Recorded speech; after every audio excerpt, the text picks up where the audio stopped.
오늘 하나님께 주시는 말씀은 요한복음 3장 16절입니다. 대부분의 성도들이 외우는 구절 하나, 요한복음 3장 16절이죠. 그래도 성경을 펴시고 신약성경 146페이지에 있습니다. 우리 같이 한 목소리로 요한복음 3장 16절 같이 읽도록 하겠습니다.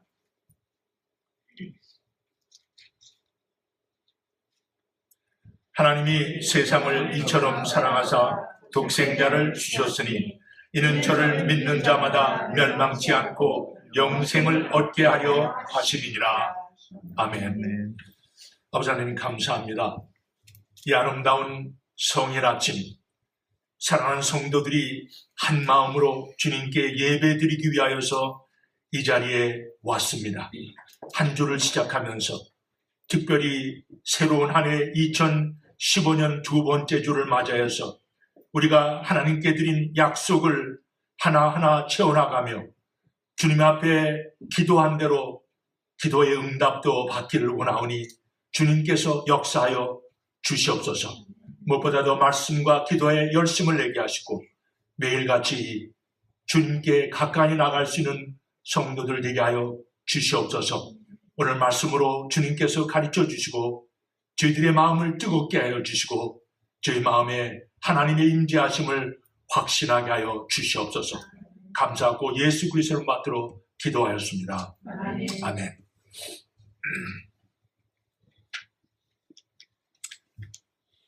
제가 고등학교 1학년 때 그리고 2학년 때 시골에 가서 계몽 생활을 했다는 것 말씀드렸습니다. 여름방학에 한 열흘이나 이틀 정도 아주 산골짜기에 들어가서 서울에 살던 학생들이 집을 떠나서 그 진짜 깡촌에서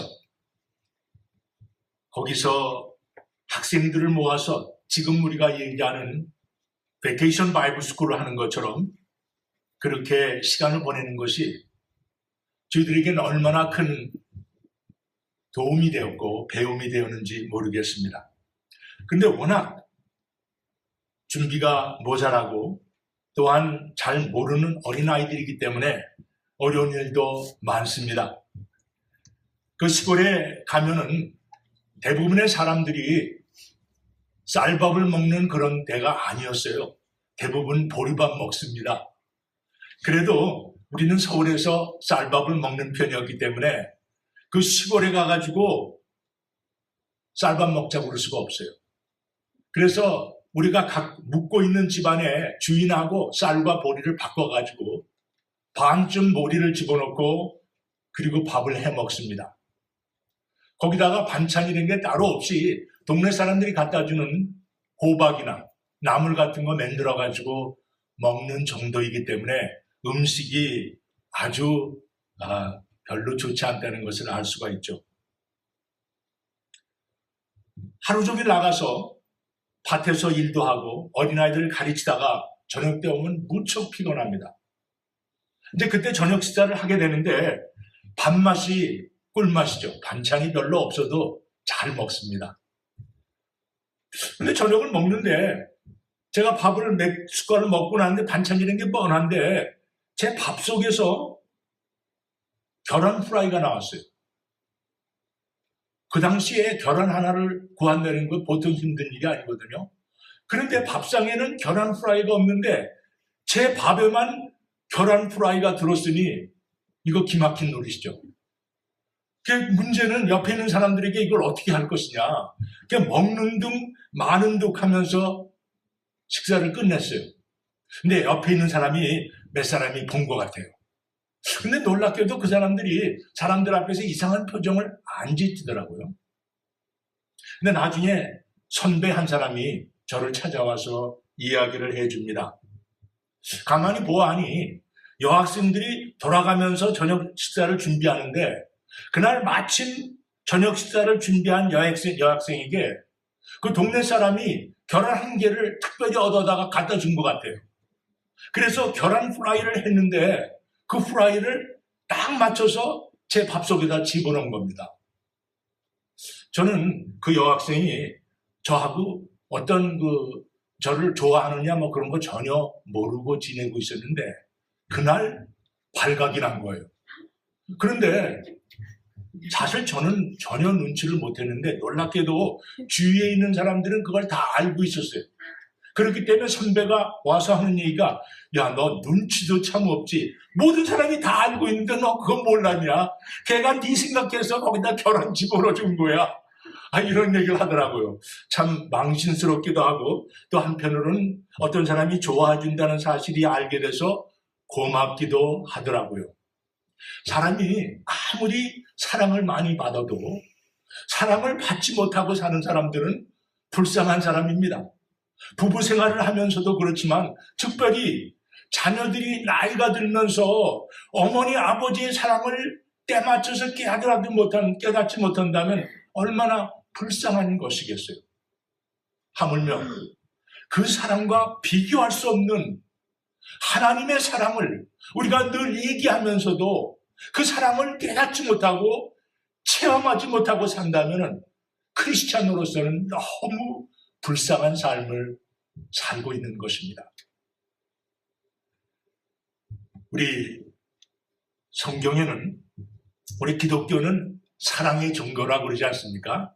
사랑이 첫째예요.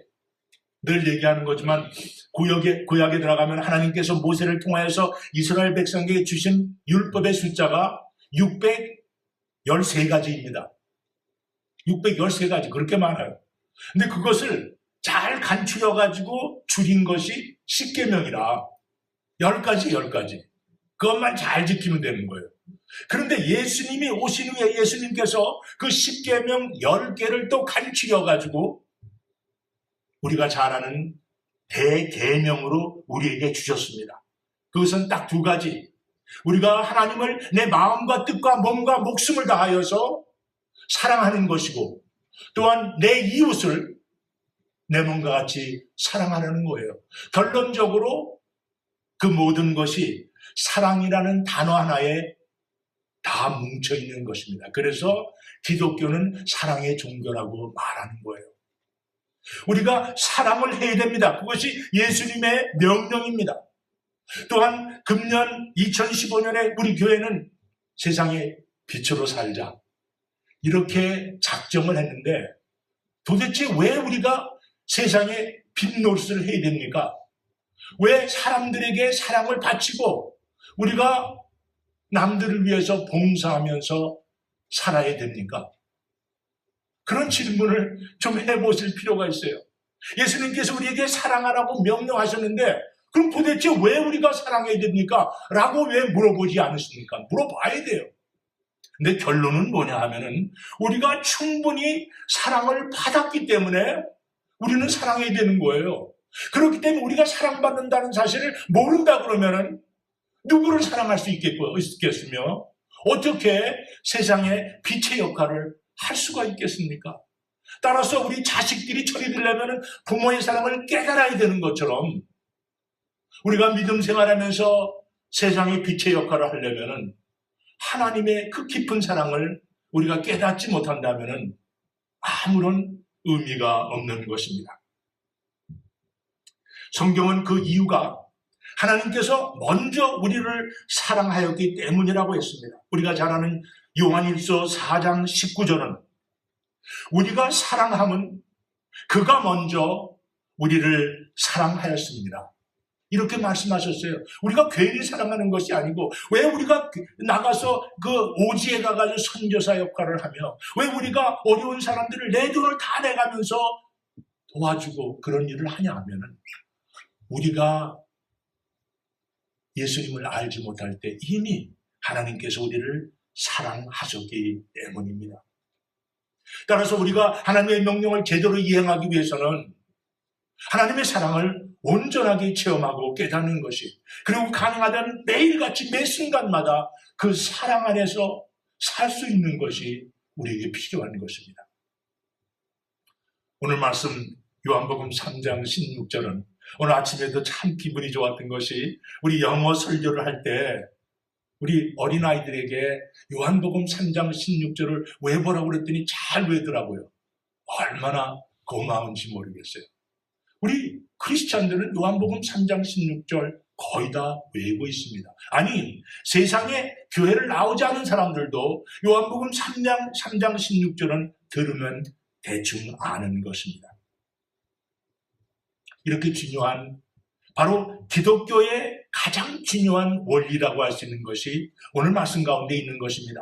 우리가 지금 요한복음 큐티를 하고 있는데 요한복음의 가장 중요한 구절이라고 하면은 요한복음 3장 16절이며, 아니 성경에서 가장 중요한 구절이 어디냐고 물어봐도 아마 우리는 요한복음 3장 16절을 지적할 것 같아요.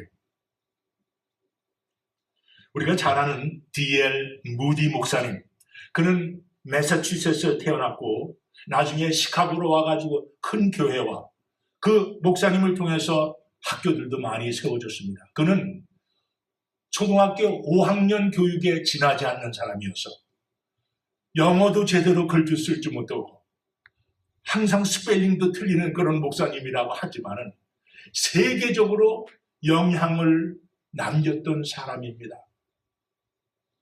그는 신학교에 문턱에도 못 들어간 사람이었어요. 그러나 수많은 사람들에게 신학을 가르쳐 줬을 뿐만 아니라 지금 현재 시카고에 있는 무디 바이블 인스티튜트, 이것을 통해서 수많은 선교사들이 나오고 있는 것을 우리는 잘 알고 있습니다. 그런데 이 D.L. 무디 목사님에게 영향을 준 사람이 있어요. 이 사람은 많이 알려진 사람은 아닌데 D.L. 무디 목사님이 영국에 가서 부흥회를 인도하는 도중에 이 목사님을 만나게 되는데 그 사람의 이름이 헨리 무어하우스라는 목사님입니다. 사실 D.L. 무디 목사님과는 나이 차이가 3년 차이뿐이 안 납니다. 그런데도 불구하고 매우 동안이어서 그러는지 D.L. 목사님 편에서는 아주 젊은 목사가 나타난 거예요. 헨리 무어하우스라는 사람은 19살까지 깽단의 조직원으로서 감옥에도 들락날락하며 갖은 나쁜 짓을 다 하던 사람이었습니다. 싸움을 좋아했어요. 어느 날 가다가 거리에서 사람들이 와글거리는 그런 소리를 듣고 야, 싸움판이 생겼나 보다. 나도 한번 껴야지. 그러고 옷을 여미고 들어갔는데 들어가 보니까 부흥회가 열리고 있는 거예요. 거기서 예수 그리스도의 복음을 받고 헨리 무어하우스 목사님이 변화를 받게 됩니다. 그리고 나서 얼마 후에 목사가 된 다음에 D.L. 무디 목사님이 영국에 왔을 때 부흥회에서 그를 만나게 됩니다. 헨리 무어하우스 목사님이 D.L. 무디 목사님을 찾아와가지고 목사님, 제가 어쩌면은 미국을 방문할지 모르겠습니다. 그런 얘기를 한 거예요. 그 당시에 영국에서 미국 오는 게 쉬운 일이 아닙니다. 배를 타고 와야 되니까. D.L. 무디 목사님이 지나가는 말처럼 어쩌면은 그냥 친절한 말로 만약에 미국 오면은 시카고 꼭 오세요. 우리 교회에서 설교해드리기 할 수 있는 기회를 드리겠습니다. 그렇게 얘기를 한 거예요. 그러나 헨리 무어하우스 목사님을 D.L. 무디 목사님은 잘 몰랐습니다. 몇 달이 지난 후에 놀랍게도 뉴욕에서부터 전보가 왔어요. 전보 안에 뭐라고 써있냐면 D.L. 무디 목사님, 제가 지금 막 뉴욕에 도착을 했습니다. 목요일에 시카고를 갈 수 있다고 생각하는데 제가 설교할 수 있겠습니까? 그렇게 전보가 한 거예요. D.L. 무디 목사님이 고민이 생겼어요. 자기는 이 목사님 제대로 알지 못하는데 이 D.L. 무디 목사님의 교회가 굉장히 큰 교회가 됐었습니다. 그 아무나 세울 수가 없는 거예요. 강단에서 고민을 하고 있어서 장로들과 모여서 대화를 하게 되는데 장로들이 얘기하는 것이 마침 그분이 목요일날 오시게 되면은 금요일날 저녁 예배에 그분을 한번 초청을 해서 설교 말씀을 듣도록 합시다. 만약에 그분이 설교가 신통치 않으면 그 다음날 보내드리면 되지 않습니까? 이렇게 얘기를 했어요. 마침 D.L. 무디 목사님이 금요일부터 여행을 떠나게 돼 있었습니다. 그래서 다른 도시에 가서 설교를 하고 얼마 만에 돌아왔어요. 그래 아내한테 묻습니다. 여보, 그 헨리 무어하우스 목사 설교가 어땠어? 라고 물어봤더니 참으로 놀랍습니다. 당신이 직접 가보세요. 무슨 얘기야? 지금도 그분이 지금 설교하고 있습니다. 그분이 하루 설교하고 끝난 것이 아니라 거의 2주 동안을 그 교회에서 부흥회를 하고 있는 거예요. 그래서 가서 듣는데 그분이 요한복음 3장 16절 한 절 갖고 2주 동안 설교를 하고 있는 것입니다. 그런데 D.L. 무디 목사님이 자기가 하나님의 사랑을 알긴 했지만은 헨리 무하우스 목사님의 설교를 듣고 처음으로 눈물을 흘리면서 하나님의 깊은 사랑을 몸으로 체험하는 그런 체험을 했다고 그렇게 고백을 했습니다. 그때부터 D.L. 무디 목사님의 설교의 방향이 변했다는 얘기를 자서전에서 얘기하고 있습니다. 헨리 무하우스 목사님은 참으로 큰 제목이 될 수 있는 분이었지만 나이 40에 이 세상을 떠납니다. 그 죽기 전에 그분은 참 죽은 후에도 지금 묘비가 요한복음 3장 16절이에요. 근데 죽기 전에 뭐라고 사람들한테 얘기하냐면 만약에 하나님께서 나에게 다시 한번 설교할 기회를 주신다면 요한복음 3장 16절 설교를 하겠다고 그렇게 이야기를 했다고 합니다. 얼마나 요한복음 3장 16절에 담긴 하나님의 그 말씀이 깊고 의미가 있는 것인가를 그 목사님의 설교를 통해서 우리는 발견하게 됩니다. 우리 교회에서 그렇게 오랫동안 한 절을 갖고 설교를 드릴 수도 없고 제가 그럴 만한 재주도 없지만 바라기는 이번에 요한복음을 공부해 나가는 가운데 기회 있을 때마다 요한복음 3장 16절을 계속해서 묵상하시면서 헨리 무하우스 목사님이 체험하였던 그런 하나님의 특별한 사랑을 느끼시는 여러분들과 제가 꼭 되기를 바라는 것입니다. 그래서 말씀 가운데서 오늘 4가지 중요한 하나님의 사랑의 특징을 여러분들과 제가 같이 생각해 보기를 원합니다. 첫째, 예수님의 사랑은 은혜입니다. 우리가 너무나 잘 아는 이야기지만 은혜라는 것은 자격이 없는 사람이 공짜로 받는 것을 은혜라고 하지 않습니까? 바로 하나님의 사랑은 공짜로 받는 것이고 자격 없는 사람이 받는 것입니다. 우리 말씀으로 돌아갑니다. 요한복음 3장 16절이 어떻게 시작을 하죠? 하나님이 세상을 이처럼 사랑하사. 여기서 가장 중요한 단어가 세상입니다. 세상. 그릭 말로는 코스모스라고 불리는데 이 세상이라는 말 속에는 모든 인류를 포함하고 있습니다. 잘 사는 사람이나 못 사는 사람이나 잘난 사람이나 못난 사람이나 의로운 사람이나 악한 사람이나 분별하지 않고 모두를 포함하고 있는 것입니다. 사랑을 받을 만한 전혀 자격이 없는 그런 존재들에게 주시는 하나님의 사랑이기 때문에 하나님이 세상을 이처럼 사랑하사라고 그렇게 쓴 것입니다. 사실 우리가 하나님의 사랑을 받을 수 있는 이유는 단지 하나예요. 그것은 하나님께서 그렇게 자발적으로 결정하셨기 때문입니다. 우리가 잘하는 것도 우리가 못하는 것도 그 안에 없는 것입니다.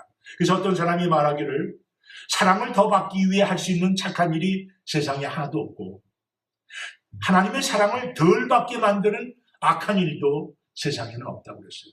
우리가 아무리 더 잘한다고 해서 하나님의 사랑을 더 받는 것도 아니고 우리가 아무리 악하다고 해서 하나님의 사랑을 덜 받는 것도 아니라는 것입니다. 구별 없이 주시는 하나님의 사랑, 자격 없는 사람에게 주시는 하나님의 사랑이 바로 은혜인 것입니다. 오래전에 유럽에서 많은 신학자들이 모여서 비교 종교 학회가 있었습니다.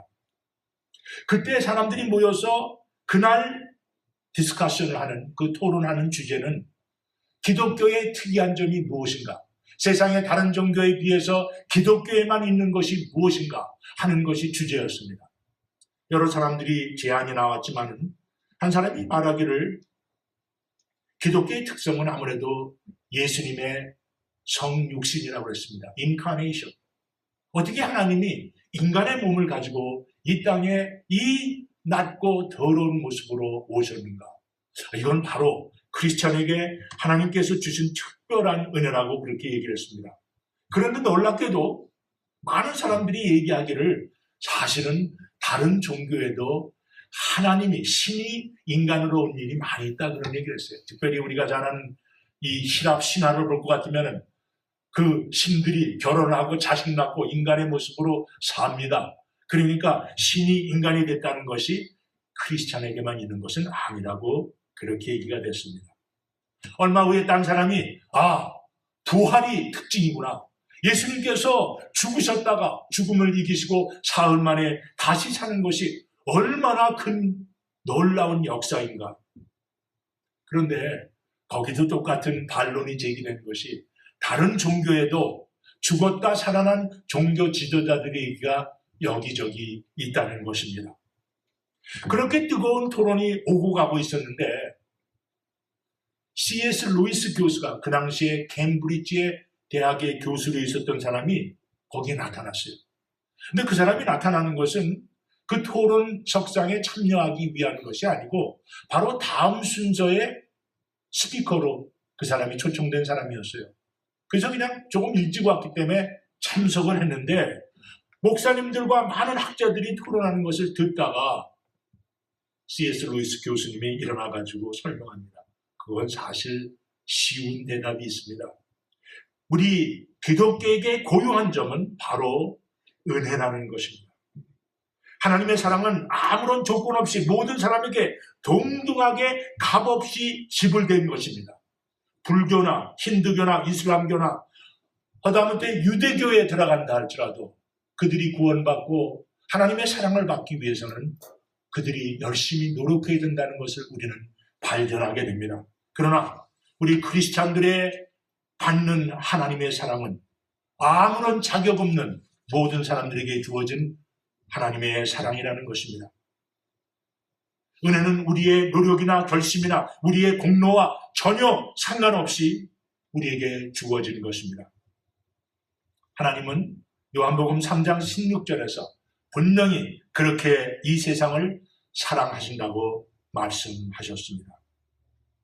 이 은혜라는 것을 가장 잘 설명한 것이 제가 보는 관점에서는 마태복음 20장 얘기인 것 같아요. 마태복음 20장에 들어가면은 포도원의 일꾼 얘기가 나오지 않습니까?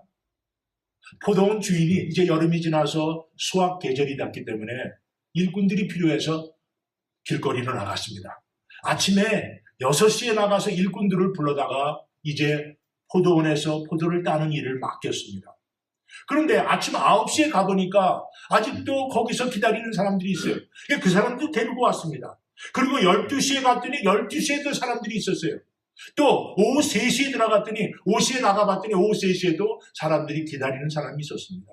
아니 마지막에 오후 5시에 갔는데도 불구하고 거기에서 일자리가 없어서 기다리는 사람들이 있었어요. 그 사람들도 데리고 왔습니다. 다시 말해서 포도원의 일꾼들은 아침 6시부터 저녁 6시까지 12시간 일하게 돼 있는데 마지막 오후 5시에 들어온 사람들은 딱 1시간 일하고 하루가 끝난 거예요. 포도원 주인이 청지기를 시켜가지고 임금을 나눠주라고 했는데 5시에 들어온 사람에게 한 데나리온, 그러니까 하루의 품삯을 준 거예요. 그러니까 아침 6시에 들어온 사람들은 최소한 자기들이 12시간을 일했으니까 1시간 일한 사람들이 한 데나리온을 받았으니 자기는 최소한 그보다 더 많이 받을 것이라고 기대를 했는데 똑같이 모든 사람에게 1데나리온을 준 거예요. 그러니까 얼마나 속이 상했겠습니까?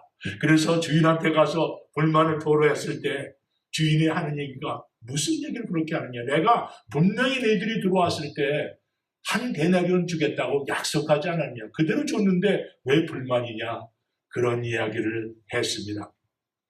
근데 그 말씀의 초점은 어디에 있냐면 아침 6시에 온 사람이 아니고 오후 5시에 들어온 사람들입니다. 우리 크리스찬들은 사실 오후 5시에 들어온 사람들이에요. 아니 어쩌면 들어오지도 않은 사람들, 일도 전혀 안 했는데도 불구하고 하루에 상을 받는 사람들, 이 사람들이 바로 크리스찬이라는 사실입니다.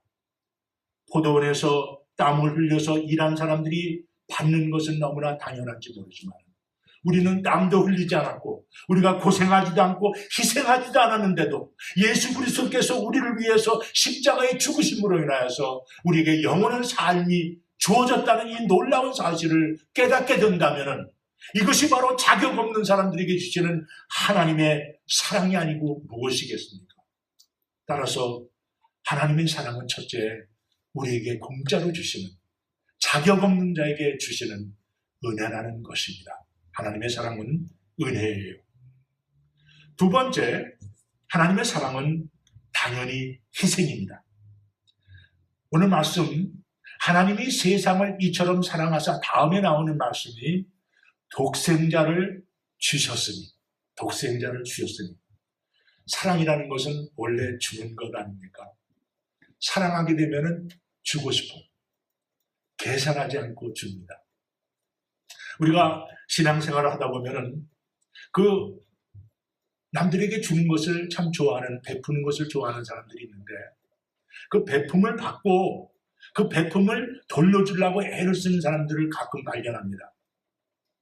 어떤 성도님이, 새로 오신 성도님이 생각을 해가지고 집으로 초청해서 식사 대접을 하니까 그분은 그 한 번 대접받은 것처럼 또 한 번 대접을 꼭 해야겠다고 생각하는 사람들이 있어요. 아직 그대로 하지 않으면 큰일 나는 그런 마음을 가진 사람들이 있습니다. 그런데 우리가 신앙생활하면서 한 가지 발견해야 되는 것은 대접할 때 다시 대접에 대한 대가를 받을 거 기대하지 않고 대접할 수 있어야 되고, 또 대접을 받는 사람도 대접받았기 때문에 꼭 대접을 다시 돌려줘야 된다고 생각하지 않아도 좋다는 것입니다. 그것이 바로 우리 하나님의 사랑이며 우리는 또한 그렇게 살아야 되는 것입니다. 우리 공동체는 계산 가운데 사는 공동체가 아니고 은혜 가운데 사는 공동체이기 때문입니다. 그런데 이렇게 계산이 빠른 사람들도 상대를 사랑하기 시작하면 계산하지 않고 주게 됩니다. 비록 자기가 많이 대접하여도 전혀 반대로 대접을 받을 것을 기대하지 않고 주게 되는 것입니다. 이게 바로 가족이라는 공동체가 아닌가 그렇게 생각이 됩니다. 아내가 남편에게, 남편이 아내에게, 또는 부모가 자식들에게 주는 그 모든 것은 대가를 바라고 주는 것이 전혀 없습니다. 거기에는 계산이 없기 때문입니다. 그러나 주기 위해서는 뭐예요? 항상 희생이 따르게 돼 있어요. 내가 값을 치르지 않은 것은 우리가 줄 수가 없습니다. 그래서 사랑은 주는 것이며 사랑은 희생인 것입니다. 제가 한국에 가면은 항상 묵는 집이 우리 누님 중에서 세 번째 누님 집입니다. 그 누님이 강남에 사셨어요. 근데 우리 누님 중에서 강남에 사시는 분은 딱 한 분이었거든요. 제가 거래하는 회사가 강남에 있습니다. 가깝기 때문에 또 그 집에는 항상 방이 하나 정도 여유가 있었어요. 그래서 누님 집에 가서 늘 묵게 됩니다. 이제 한국에 돌아올 때가, 미국에 돌아올 때가 되면은 그때 한국 돈 쓰다가 남은 걸 미국 가져와서 뭐합니까? 그래서 누님한테 드리고 옵니다. 그게 늘 계속됐어요. 몇 푼 안 되는 거죠. 그러다가 어느 때는 제가 거래하던 이 거래 중에서 돈이 떨어진 게 있는데 미국의 그 송금하기가 뭐 해가지고 누님한테 그냥 맡기고 왔어요. 얼마를 맡기고 왔습니다. 그리고 이제 세월이 지나면서 사실은 저는 다 잊어버렸어요. 근데 제가 사업을 다 끝내고 목사가 되지 않았습니까? 그랬더니 그 누님이 때를 맞춰가지고 저한테 돈을 보내주세요. 그 돈을 받는데 너무 고마운 거예요. 지금 목사로서 돈 들어오는 줄이 줄어들었는데 너무나 감사하지 않습니까? 그래서 누님한테 이야기를 했습니다. 아니 왜 돈을 자꾸만 보내십니까? 그랬더니 두 가지 이유래요. 첫째는 네가 목사가 되었기 때문에, 둘째는 전에 네가 맡겨놓은 돈이 있기 때문에 그거 돌려주는 거야. 그러는 거예요. 그 너무나 고마워요. 저는 그 돈 맡겨둔 거 다 잊어버렸거든요. 그래서 계속해서 지난 15년, 아니 최근까지 돈을 받고 있습니다. 얼마 전에 계산을 해봤더니 제가 맡겨놓은 돈의 6배를 받았더라고요. 지금까지. 아니 도대체 계속해서 나오는 거예요. 그래서 야 이거 어떻게 된 거냐. 근데 제가 느낀 것은 이게 바로 가족의 사랑이 아닌가. 정말 동생을 사랑하고 목사 돼서 힘들게 사는 동생을 생각해서 늘 주시려고 하는 것이 얼마나 감사한지 모르겠어요. 그 누님은 특별히 부유한 사람도 아닙니다. 우리 식구들 중에서 우리 누님, 그 누님만은 부부가 일생 동안 자동차를 한 번도 굴려보지 못한 사람이에요. 그러면서 동생을 위하여서 그 많은 돈을 계속해서 보내주는 그 모습 가운데서 이게 정말 희생으로 주는 사랑이구나. 물론 하나님께서는 그 누님을 활용하셔서 제가 지금까지 사역을 할 수 있도록 도와준 것입니다. 하나님께서는 가장 비싼 선물로 우리에게 주셨습니다. 어떤 선물이에요? 독생자 예수라고 그랬어요. 딱 하나뿐인 예수 그리스도, 그분을 십자가에 죽게 했다는 것입니다. 지난번 세월호 사고로 인해서 수많은 학생들이 꽃다운 나이에 죽지 않았습니까? 자식을 잃은 부모의 마음이 도대체 어떻겠어요? 우리는 정말 이해하지 못합니다. 그것도 고등학교 2학년이요. 근데 그 중에서도 제가 보기엔 2명이나 3명 자식이 있는 중에서 1명을 잃어놓으면 몰라도 딱 하나뿐인 자식, 요새는 말이죠, 애들 하나 낳은 가정들 많습니다. 그런 가정에 14년, 15년을 길러놓은 자식을 잃었을 때 그 마음이 얼마나 아프겠습니까? 하나님의 사랑은 독생자 예수 그리스도, 딱 하나뿐인 독생자를 우리를 위하여서, 나를 위하여서 십자가에 죽게 하셨다는 그 놀라우신 희생을 생각한다면 우리가 조금은 하나님의 사랑을 느낄 수가 있을 것 같아요. 우리가 때에 따라서 예수님의 그 십자가의 죽음 또는 하나님의 사랑이 느껴지지 않을 때가 있어요. 그럴 때 가끔 이런 얘기를 합니다. 당신의 자식을 어느 날 기도하는 가운데 십자가에 한번 못 박아 보십시오.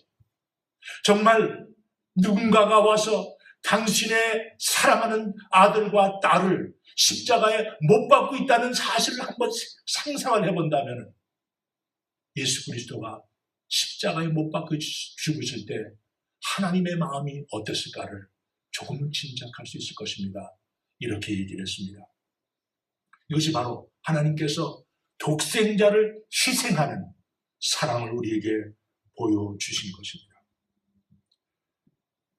맥스 루케이더 목사님이 참 글을 잘 쓰신 분인데 그분은 하나님의 사랑을 이렇게 표현했습니다. 하나님께서 우리를 구해주신 데는 몇 가지 이유가 있습니다. 하나님의 영광을 위해서 그렇게 하셨습니다. 또 하나님의 공의를 실천하기 위해서도 그렇게 했습니다. 또 하나님의 절대적인 권위를 보여주시기 위함입니다. 그러나 가장 큰 이유는 하나님께서 당신을 사랑하시기 때문입니다. 그렇게 얘기를 했어요. 하나님은 당신을 주위에 두고 보시기 원합니다. 우리가 착각하기 쉬운 것이 하나님이 그렇게 많은 사람들을 사랑하지 않습니까? 빌리언스, 이 세상에 지금 70억이 있다고 그러는데 아니 70억이라는 사람을 사랑하는데 나는 그 중에 딱 하나니까 70억 분의 1 정도로 하나님이 사랑하시는 것이 아닌가? 그렇게 착각을 할 수가 있습니다.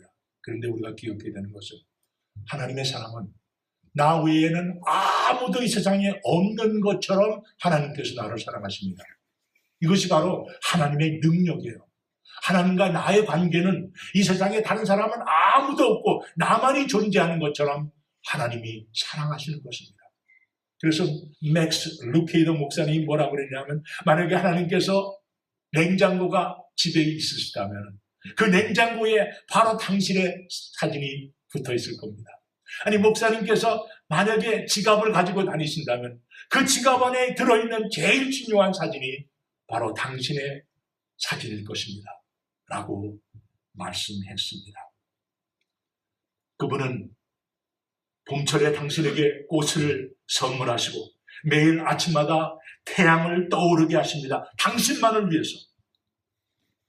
당신이 대화를 원한다면 어느 때 어디에서든지 하나님께서는 듣기를 원하십니다.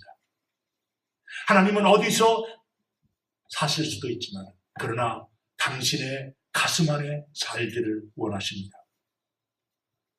그러한 하나님께서 크리스마스 선물로, 최고의 선물로 여러분들에게, 당신에게 주신 것이 바로 예수 그리스도, 하나님의 독생자이십니다. 하나님은 지금도 당신 없이는 못 살겠다고 그렇게 말씀하십니다. 이것이 바로 하나님의 사랑이며 하나님의 희생인 것입니다. 그래서 하나님의 사랑은 정말 큰 값을 치르신 독생자 예수 그리스도를 죽게 하신 그런 값진 희생입니다. 세 번째로, 하나님의 사랑은 오늘 말씀 가운데 발견하게 되는 것이 공평한 것입니다. 우리 말씀을 다시 돌아가서, 하나님이 세상을 이처럼 사랑하사 독생자를 주셨으니 이는 저를 믿는 자마다, 누구든지 믿는 자마다, 이것은 하나님의 사랑이 공평하게 모든 사람들에게 주어졌다는 것을 의미하고 있는 것입니다. 하나님의 사랑은 민주주의 사랑인 것 같아요. 민주주의는 투표권이 모든 사람에게 딱 하나씩 있지 않습니까? 이 민주주의는 자본주의를 다 따라가고 있습니다. 대부분. 그런데 민주주의와 자본주의는 다른 것입니다. 사실 자본주의에는 문제가 많이 있어요. 민주주의는 모든 사람에게 투표권이 하나지만은 자본주의는 그렇지 않습니다. 자본주의는 돈 많은 사람에게 더 큰 권리가 주어지는 것이 자본주의입니다. 회사에서 투표권은 한 사람 한 사람이 머릿수로 계산하는 것이 아니라 그 사람이 그 회사의 주식을 얼마나 가지고 있냐에 따라서 권한이, 투표권이 결정되는 것입니다. 그렇기 때문에 어느 회사에 51% 이상의 주식을 갖고 있으면 그 회사를 좌지우지할 수 있는 것이 바로 그 사람입니다. 여기에서 사실 우리는 자본주의의 병폐를 발견하게 됩니다. 요사이 한국에서 개성부리를 일으키는 소위 갑질이라는 거 있지 않습니까? 이게 바로 자본주의의 병폐예요. 재벌의 자녀들은 회사를 좌지우지하는 그런 능력이 주식을 많이 갖고 있는 사람의 손에 달려있다는 것을 배우면서 자랐어요. 그래서 회사 내에서 그런 대우를 받으며 살아왔기 때문에 세상에 나가서도 그런 대우를 받기를 기대합니다. 그렇기 때문에 백화점에서, 비행기 안에서 때에 따라서는 그런 우리가 생각하는 상식 밖의 그런 일들을 하게 되는 것입니다.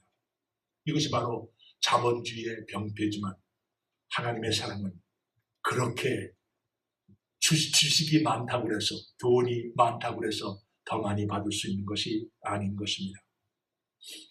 하나님의 사랑은 모든 사람들에게 공평하게 주어졌습니다. 아무리 죄인이라고 해도, 아무리 모자라는 사람들이라고 하나님께서는 똑같이 분배된 사랑을 주시는 것입니다. 돈이 많건 적건, 지식이 많건 적건, 용마나 성벌이나 피부색이나 민족에 상관없이 모두에게 주어지는 것이 하나님의 사랑입니다. 한국에 기독교가 들어오기 전에 한국은 공평한 나라가 아니었습니다. 남녀가 불평등했습니다. 지금도 남아있는 교회가 한국에 금산교회라는 데가 있어요. 이 금산교회는 지금도 무슨 특별 보호하는 그런 교회로 남아있는데 기역자로 되어 있습니다. 기역자.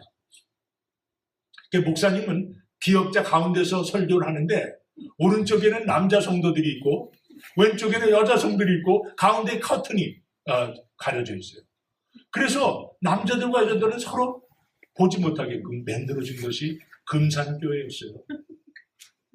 그것이, 그 커튼이 언제 들춰졌는지 아세요? 1940년이 돼서야 그게 들춰졌습니다. 남녀평등은, 진정한 남녀평등은 그 후에도 한참 걸렸지만 그 정도로 차이가 있었습니다. 남녀가 불평등했고 또한 양반과 상놈이 완전히 불평등했다는 것을 우리는 잘 알고 있습니다. 그런데 이 금산교회에 재미있는 이야기가 있습니다. 그 당시 전주에 왔던 장로교회 선교사로 왔던 루이스 테이트라는 선교사님이 전도를 하러 나갔어요. 그래서 그 전도를 하러 나갔다가 금산에 있는 이 사람들을 만나게 되는데 한 가정의 주인이었던 조덕삼이라는 사람과 그리고 그 집안에서 마부로 있었던 이자익이라는 사람을 같이 전도하게 됩니다. 그래서 같은 날 교회를 나오기 시작했어요. 그 당시에 주인과 마부와는 정말 비교할 수 없는 그러한 차이가 있지 않습니까? 그런데 교회 안에서 같이 성도가 같은 날 되었고, 얼마의 시간이 지난 후에 금산교회에서 장로 선출하는 날이 돌아왔습니다. 놀랍게도 조덕삼이라는 사람은 장로 후보로 나왔지만 떨어졌어요. 그리고 이자익이라는 사람이 첫 번 장로로 뽑혔습니다.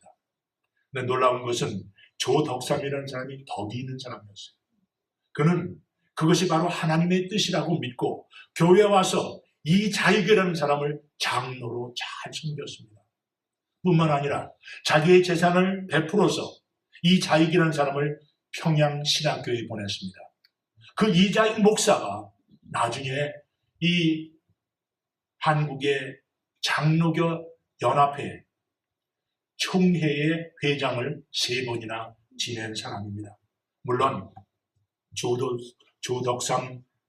조덕삼이라는 사람도 나중에 장로가 되었을 뿐만 아니라 많은 학교와 교회를 세우면서 일생을 하나님을 위해서 산 사람입니다. 이 조덕삼이라는 사람의 3번째, 그러니까 손자가 우리 국회에서도 잘 알려진 그 국회의원으로서 조세영이라는 사람이 있었어요.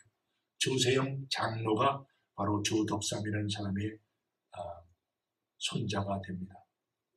하나님의 선물 예수 그리스도는 공평하게 주어졌을 뿐만 아니라 크리스티애니티가 바로 사람들에게 공평을 가르쳐 줌으로 인해서 한국교회가 공평함을 향하여서 민주주의를 향하여서 깨어날 수 있는 기회를 교회가 허락하였던 것입니다. 하나님의 사랑은 모든 사람에게 공평하게 주어진 것입니다. 마지막 4번째로 하나님의 사랑은 죽음을 초월하는 사랑입니다. 우리 다시 한번 요한복음 3장 16절 돌아갑니다. 하나님이 세상을 이처럼 사랑하사 독생자를 주셨으니 이는 저를 믿는 자마다 멸망치 않고 영생을 얻게 하려 하십니다. 이것은 하나님의 복음은, 하나님의 사랑은 어떠한 사랑이냐면 우리에게 죽음을 초월하는 그러한 선물을 주신 분이 바로 하나님이십니다. 이 세상에 선물 중에서 가장 큰 선물이 무엇이겠습니까? 그건 바로 생명입니다. 죽어가는 사람에게 어떤 의사가 와가지고 그를 고쳐서 살려줄 수 있다면 얼마나 큰 축복이겠습니까? 그런데 우리는 그렇게 살 정도가 아니라 영원한 삶을 하나님의 사랑을 통해서 허락받았기 때문에 우리는 죽음을 초월하는 사랑을 하나님으로부터 받게 되는 것입니다. 예수 그리스도를 통하여서 우리에게 주시는 하나님의 선물은 죽음을 초월하는 사랑으로서 우리에게 생명을 주시기 위해서 스스로가 죽으신 사랑입니다. 사람들이 전쟁터에서 때로는 전우들을 살리기 위해서 죽어가는 영웅이 있습니다. 때에 따라서는 사랑하는 가족을 위해서 자기의 삶을 희생할 수도 있습니다. 그러나 역사적으로 그 어느 누구라 할지라도 죄인을 위하여서 목숨을 버린 사람은 없었습니다. 오로지 하나님께서는 우리와 같은 죄인을 위하여서 독생자 예수 그리스도를 죽게 하였습니다. 그래서 로마서 5장 7절과 8절은 이렇게 적고 있습니다.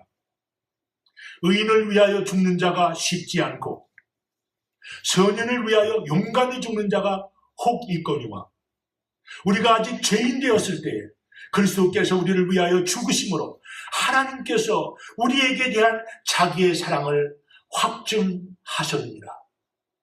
로마서 5장 7절과 8절은 하나님의 이 죽음을 초월한 사랑을 완전하게 설명해 주는 성경 말씀입니다.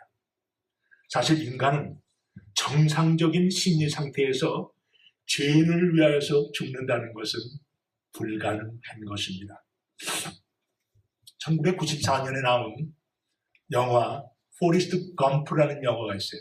아마 여러분들 거의 다 보셨을 겁니다. 그 포레스트 검프로 나오는 그 톰 행스가 제가 좋아하는 배우 중에 하나라서 아주 재밌게 봤고 그 영화 히트쳤습니다.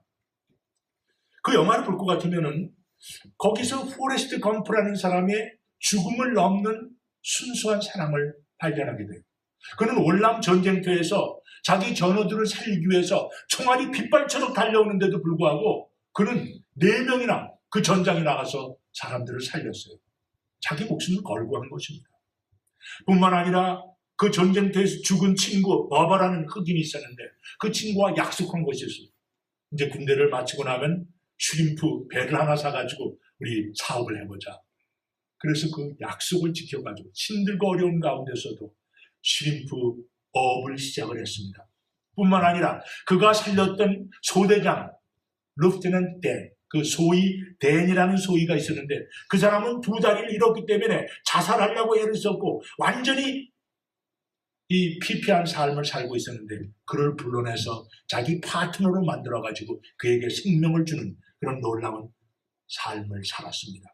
뿐만 아니라 그는 자기를 배반하고 떠났던 제니라고 하는 에이드를 남들하고 그냥 돌아다니다가 결국은 에이즈를 걸려가지고 돌아온 그 여자를 끝까지 사랑하면서 진정한 인간으로 할 수 있는 목숨을 건 최고의 순수한 사랑을 보여준 것이 포레스트 검프입니다.